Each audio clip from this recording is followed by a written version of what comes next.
Hi everybody, welcome to Insight. Today we've got Haydn Symphony No. 92, Stravinsky Symphony in C, and a really special drink called a Vesper martini. Now some of you might know this drink from the James Bond film and novel Casino Royale. And Vesper is the woman with whom James Bond is in love. And he describes how to make this drink to a bartender very memorably in the film. But she later asks him, "Did you call it Vesper because of the bitter aftertaste?" referring to herself. And he says, "No, I called it Vesper because once you try it, you can't drink anything else." So this is a really experienced martini drink because it's quite strong. As you know, a good martini contains only gin, but this is an exception because it's actually a mixture of gin and vodka. And we're going to make it exactly as it's detailed in the book. So we start with Gordon's gin. Now it's funny, this gets a bad rap in America. People tend to think that it's kind of a second-rate gin. But at home, it's absolutely standard. I grew up making mommy and daddy gin and tonics with Gordon's. That's great. So get Gordon's, it tastes great. And for each martini, 3 parts Gordon's. 1 part vodka. Now he doesn't specify the brand of vodka, but Ketel One is just about the only brand of vodka that I can stomach, so we're using Ketel One. I love any good decadent vodka. It's kind of like a viola joke. Yes, exactly. And then Lillet Blanc, which is a dessert wine, but in this case it's taking the place of vermouth. So 1 part or half a part of that. Half a part per drink. So per drink, 3 parts, 1 part, half a part. Shake vigorously, and strain into coupes. You know, I think the reason that we shake, many people shake martinis is because of James Bond. That's right. He was a rebel saying shake and not stir because the proper way to do it is to stir. To stir. But yeah. Yeah. So. And then we're going to garnish each of these with a lemon twist. And it really needs the lemon because the drink is quite neutral. So a little bit of lemon and the oils make it taste much better. There you go. Thank you very much. Cheers.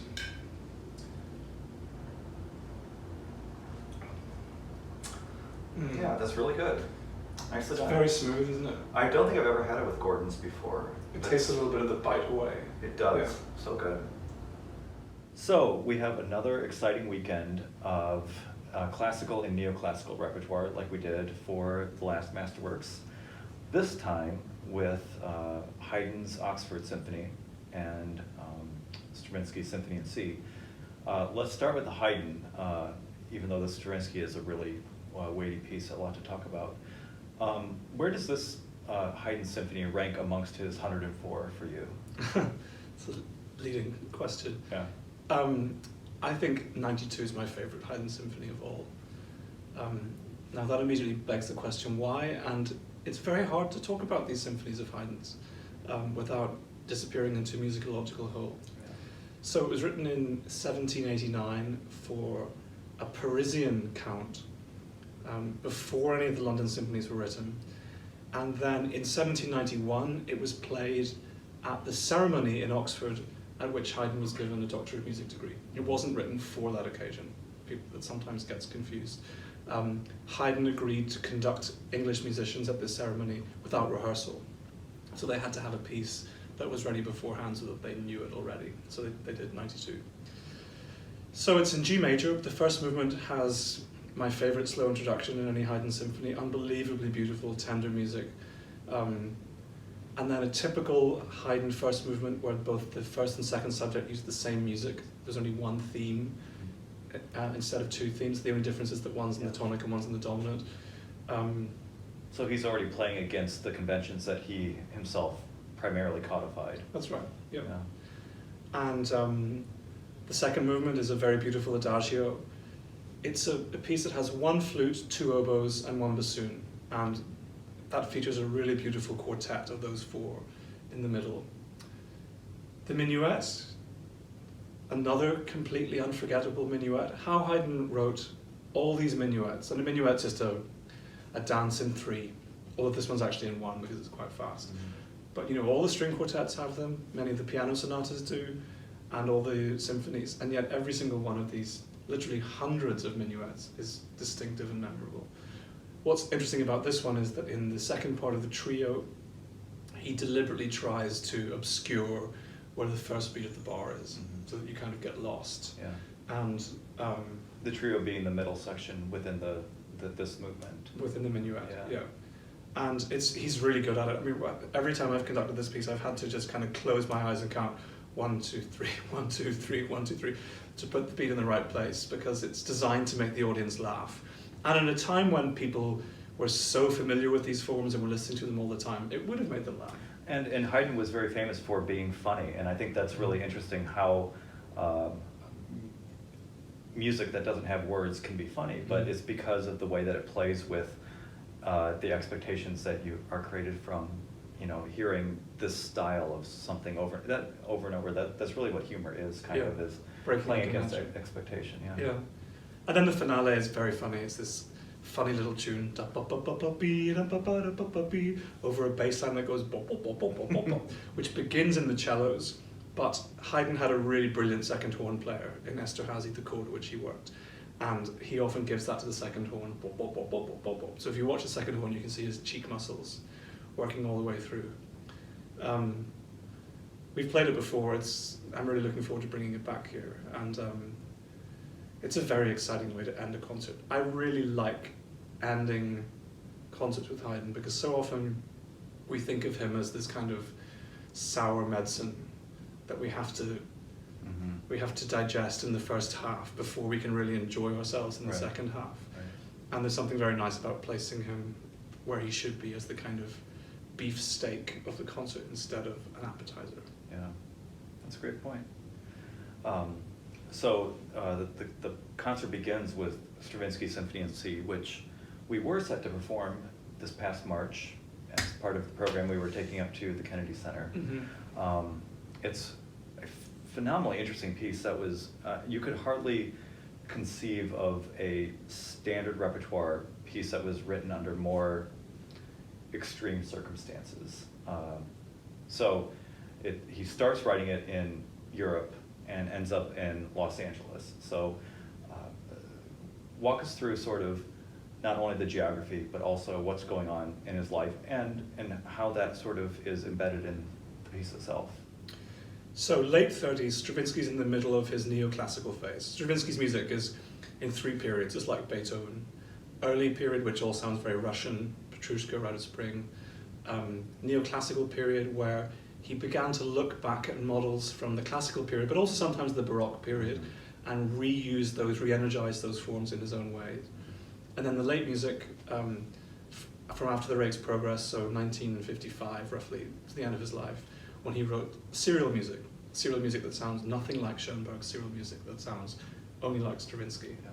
So we're in the middle of the second period here. I love this music of Stravinsky's. Classical style, Mozart, Haydn, Beethoven, has always fascinated me, how the grammar of the music works, how the symmetry of the syntax works, why do things sound classical, and how those composers play against the conventions, like you were mentioning before. And then we have this second period from 1920 to 24, the octet, the first neoclassical piece, when Stravinsky completely reimagines and reinvents this language once again. And to hear that beautiful syntax and grammar from the 18th and 19th century reimagined in the 20th is one of the great joys of classical music. It's very special. So like I said, each of Stravinsky's neoclassical pieces takes a piece from the past as a model. So you think about Dumbarton Oaks, that's Stravinsky's Brandenburg Concerto. If you think about his Concerto in D, that's another kind of string concerto grosso. The violin concerto is based on all sorts of caprices from the past. The Symphony in C is his one attempt at writing a classical symphony in 4 movements, based on Haydn and particularly on Beethoven. So that's why we have these 2 pieces together. So 1938, 1939, Stravinsky's living in Paris, and he writes the first movement. Then he moves to Switzerland to escape the Nazis, a brief little moment of Swiss neutrality, and he writes the second movement. Then he moves to America, and in 1940 in Cambridge, Massachusetts, he writes the third movement. And then he decides he wants to go to Los Angeles, and in late 1940, early 1941, he writes the finale in LA. So it's a piece that crosses the globe. Also happened at a horrendous time in his life. In the late 30s, Stravinsky's mother and his wife and his daughter all died within a short period of time. And I mean, just can't imagine what that must have felt like. Yeah. But of course, he was so particular about musical aesthetics not being influenced by feeling. And I mean, of course, that's nonsense. Everything that you say about Stravinsky, you can say the opposite as well. Everything he said, you can say the opposite, because he was always very sly and very conscious of the fact that he was the most famous composer of his day, maybe the most famous creative artist. He was always talking for posterity. So you have to kind of sieve through the BS a lot of the time. Right. But it is extraordinary that he writes a piece that is so brimming with optimism and beauty at this very difficult time in his life. So the first movement is in sonata form, and it's the only movement of Stravinsky's entire mature output that doesn't change time signature or meter once. The whole thing is in 2/2 or 4/4. Amazing, because we think of Stravinsky's music as changing so much rhythmically all the time. And it's based on one little melodic idea. Ba-ba-ba-ba-da-bum, bim, bom, bom, bom. And that's going to permeate the whole symphony. So the first movement has first and second subjects, just the way a classical symphony would.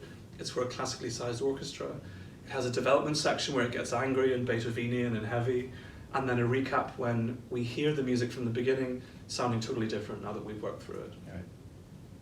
Then the second movement is a largo concertante, just the kind of indication that Haydn might have used and did many times for his second movements.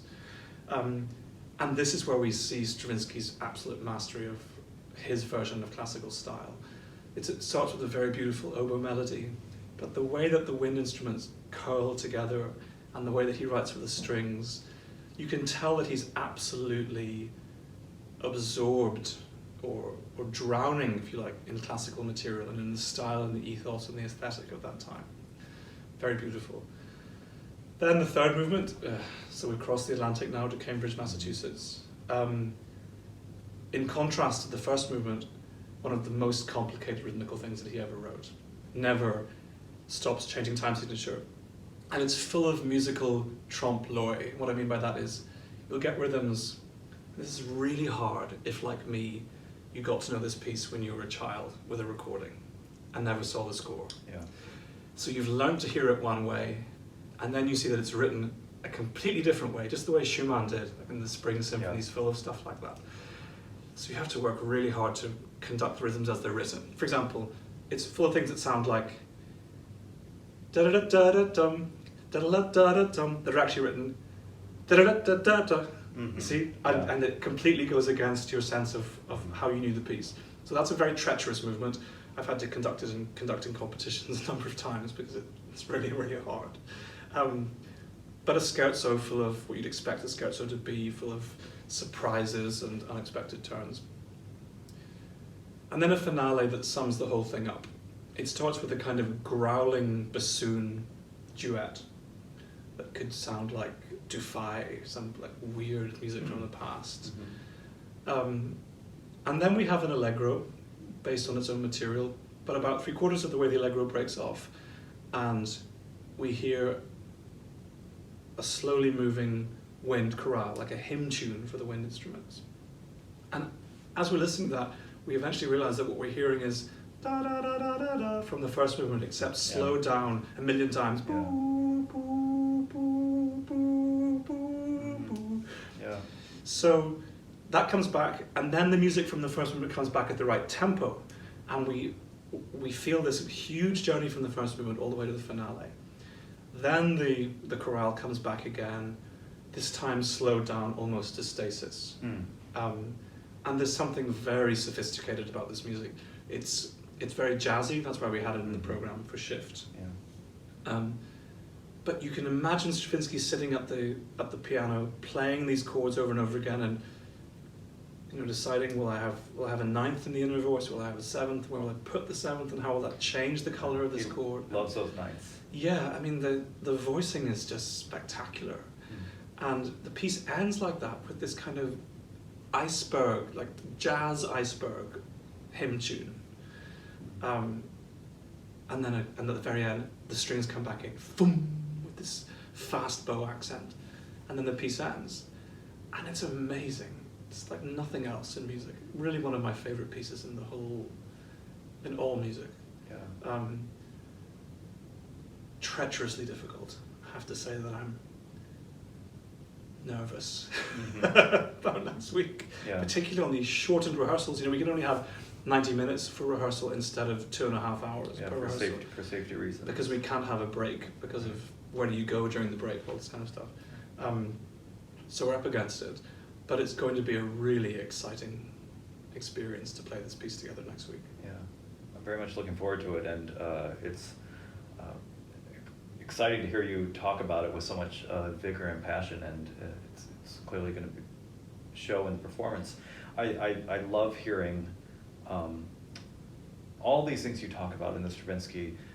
It just makes me think, well, that's inspired by Haydn, and then you hear other things that are clearly inspired by Beethoven. You know, using motivic devices, motivic unity. So the first movement of the development of the first movement is very Beethovenian. Da, da, da, da, da, da, da. Yeah. Just that, and that's all there is. That's all. Yeah, it's not a full just theme, like the fifth. right? You know, one little idea that he beats up. And then the way that it comes back in the fourth movement and is augmented, and it sounds fascinating. I've been waiting to hear this for 7 months now, so I know. I'm very excited. It's great to finally be there. Yeah. So we hope that you'll join us Friday and Saturday nights Absolutely. for Haydn and Stravinsky. Yeah. Cheers. Cheers.